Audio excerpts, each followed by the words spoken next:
Xin chào tất cả các bạn. Hôm nay mình xin giới thiệu tới tất cả các bạn 3 chiếc xe khổng lồ các bạn ạ. Wow, đẹp quá. 3 chiếc xe này là 3 chiếc xe chuyên dụng làm ở các công trường đấy các bạn ơi. Đấy, các bạn thấy chưa? Các bạn có nhận ra các loại xe này không? Mình giới thiệu với các bạn nhé. Đầu tiên, đó là một chiếc máy múc siêu to khổng lồ các bạn ơi. Chiếc máy múc màu xám này và màu xanh lá cây. Đây, màu xanh lá cây đây các bạn ơi. Wow, chiếc máy múc này đẹp quá nhỉ. Rồi, tiếp theo đó là một chiếc xe ben, xe tải đấy các bạn ơi. Xe ben là xe tải loại lớn. Đấy, xe này chuyên chở cát này, chở đá này, chở đất này, rất là nhiều cái đấy các bạn ạ. Tiếp theo đó là một chiếc máy ủi. Wow, máy ủi này là để san lấp mặt bằng đấy các bạn ơi. Để mà san lấp đất cao thành bằng phẳng đấy các bạn ạ. Đấy, các bạn thấy chưa? Wow, bây giờ chúng mình cùng xem 3 loại xe này sẽ hoạt động như thế nào nhé. Và đầu tiên đó là chiếc máy múc. Các bạn ơi, đây rồi. Wow, đang tiến lên các bạn ơi. Wow, máy múc đang tiến lên đẹp quá. Chà. Wow, máy múc đang giơ cái gầu múc của nó lên cao các bạn ơi. Các bạn xem này.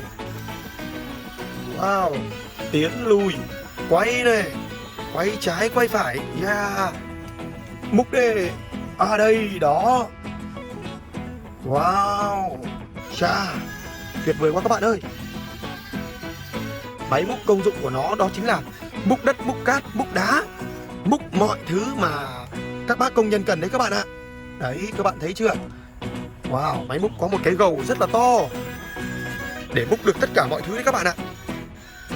Wow, các bạn nhìn bánh xe này, tuyệt vời chưa?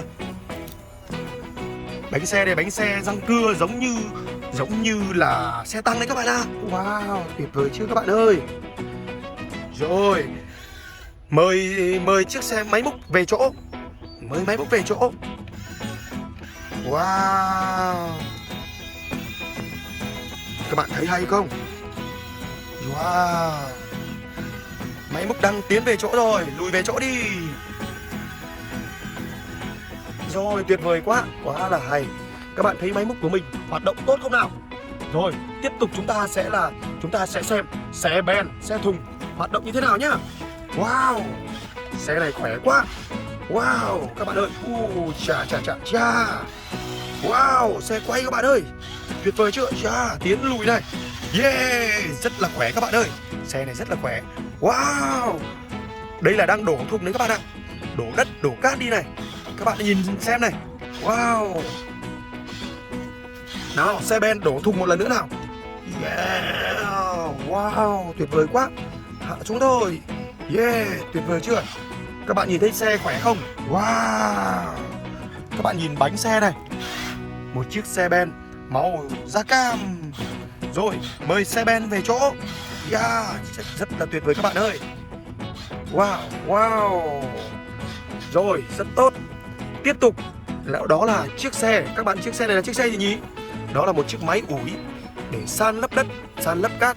Wow, các bạn thấy chưa? Cũng là bánh xe răng cưa như là máy múc đấy các bạn ạ. Các bạn nhìn xem máy ủi sẽ làm gì nhá. Wow, đang tiến đang lùi đấy các bạn ạ. Các bạn này, nhìn này, phần phía trước này đó là phần để mà ủi đất, ủi cát để bằng phẳng đấy các bạn ạ. Các bạn cùng xem nó hoạt động nhá. Đây, chuẩn bị sẽ cao lên và hạ xuống này. Các bạn nhìn này.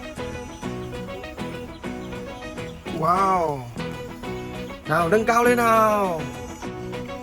Nâng cao lên nào. Wow. Yeah, hạ xuống thấp thôi. Nâng cao, hạ xuống, các bạn thấy rõ không? Tuyệt vời quá các bạn ơi. Rồi, ủi đất đi. Wow, tuyệt vời quá. Mời xe. Wow, rất là tuyệt vời các bạn ơi. Xe lùi lại rồi. Wow, xe này cũng rất là khỏe đấy các bạn ạ. Mời xe bật đèn nào. Xe bật đèn lên nào. Yeah, đèn sáng các bạn ơi. Tuyệt vời chưa? Wow, tiếp tục nào. Mời xe đi lên. Wow, xe lùi lại nào. Wow. Chiếc xe đang sáng đèn các bạn ơi. Đẹp chưa? Tắt đèn nào. Wow, tuyệt vời quá. Nào, bây giờ xe tiến lên nào. Wow, lùi về nào. Mời lùi về chỗ đi. Ha, ha, ha. Tuyệt vời quá các bạn ơi. Yeah. Các bạn ơi, các bạn vừa xem 3 loại xe rất là khỏe, siêu to khổng lồ. 3 loại xe này các bạn sẽ gặp ở các công trường đấy các bạn ạ.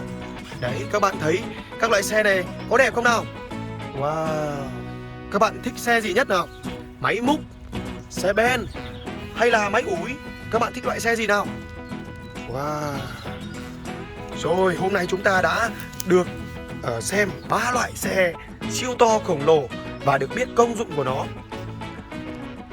Rồi, hôm nay chúng ta đã được xem 3 loại xe và xem công dụng cũng như là cách vận hành của 3 loại máy này. Rồi, chúng ta vừa được xem giới thiệu 3 loại xe này và được xem công dụng của nó. Các bạn thấy đẹp không? Siêu to khổng lồ. Bây giờ với các bạn chúng ta cùng ra công trường để xem các loại xe này hoạt động nhá. Rồi mời các bạn, let's go!